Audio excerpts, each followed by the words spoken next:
Welcome to the inaugural episode of Major Pyrotechnics. My name is John. I'm here today to talk to you about wiring up your cakes and some of the different ways to fire off your cakes, whether they're 500 gram, 350 gram, or 200 gram cakes. There are different ways to fire them off. Of course, the traditional way is to peel back the fuse cover and expose the green visco fuse here. You light it, it burns down, ignites the lift charge, and your cake goes off and your show begins. But if you are looking for some of that additional safety, you want to stand off from your cakes, or you want to fire multiple cakes off of different areas without having to run and light each one off, you kind of want them to go off at relatively the same time, there are different ways to light this fuse. So I'm going to talk about two right now. One is called a Talon or clip-on igniter. So what a clip-on igniter does, this is an electronic firing system. It has to be attached to it.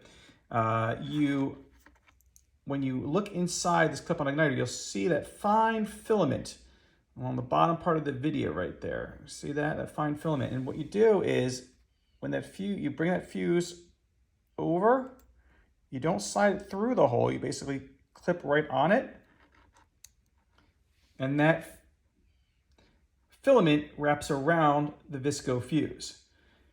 When you press the fire button, that filament will heat up very hot and ignite the visco fuse, which will then burn down and the cake will proceed to fire.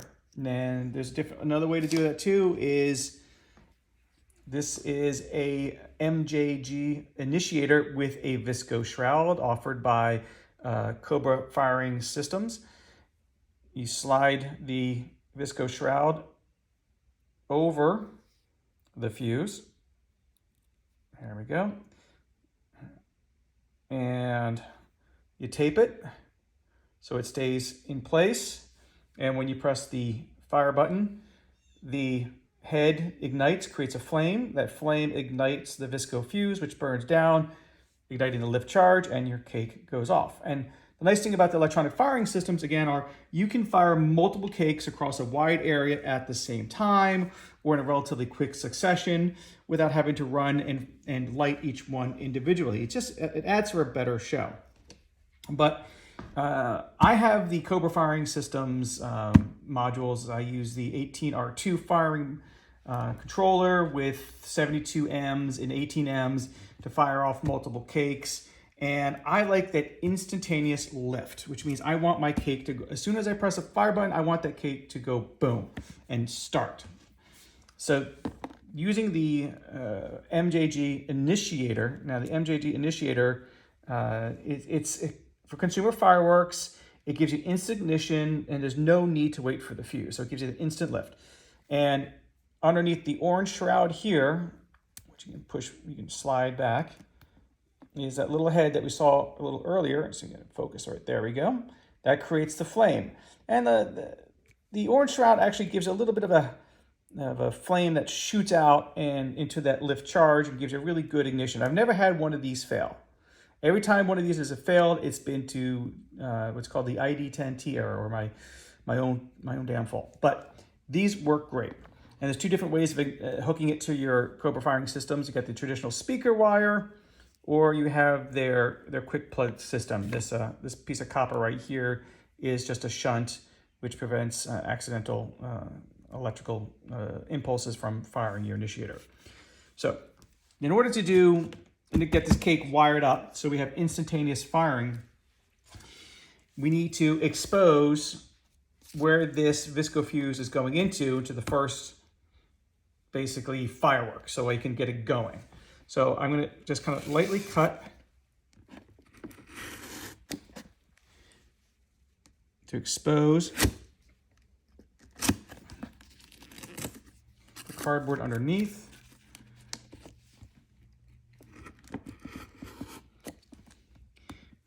Better to lightly go than to go too deep and start cutting into the firework itself. There we go. So here we go. So here we can see where the visco fuse goes in. So this is where it's going to start the cake. So what we want to do is we want to take this hole right here and we need to expand it. So I just go a little bit above it and I poke a hole into it. You can hear a little crunch in there. That little crunch, believe it or not, is the black powder that's inside. And of course I'm using an awl that's made of brass, so it's non-sparking to keep this as safe as possible. Sometimes you have to make this a little wider. Because what I want to do is I take my MJG initiator and I place the orange shroud directly into that hole I just made. And there we go. So it slides in nice and easily because I made the hole big enough. Now, some people remove the fuse. I don't, because this is probably daisy chained on the inside. I want this fuse that can stay in here. I also want a backup way to fire this just in case something goes wrong and I can't fire it through either my electronic firing system or if it just doesn't ignite. It's always ignited, but I always like having a backup system just in case. Take a little tape and you want to, of course, secure this in place. You don't want this to fall out as this is being handled and being placed on the site of where you're firing your fireworks. So I use a couple pieces of tape here to really secure it. I also make sure that the fuse is covered as much as possible. Some people cover it completely. A lot of times I will cover it completely just to make sure the fuse really truly isn't exposed. And this thing is not going to go anywhere. I mean, if you really rip it hard, it'll kind of rip out, but it's really not going to go very far at all. And if it's accidentally tugged, you have a lot of backup so this doesn't get pulled out. So that is how you wire up your cake to get that instantaneous lift. It's very simple. It's a little time consuming at first, especially if you have a lot of cakes, but you'll find that it just creates a much better show if you're using an electronic firing system. Thank you very much for your time. Leave any comments below. Any questions, I'll try and answer for you, of course. If you like the video, please hit like and please subscribe to the channel. And thank you for watching and have a great and fun pyrotechnics show.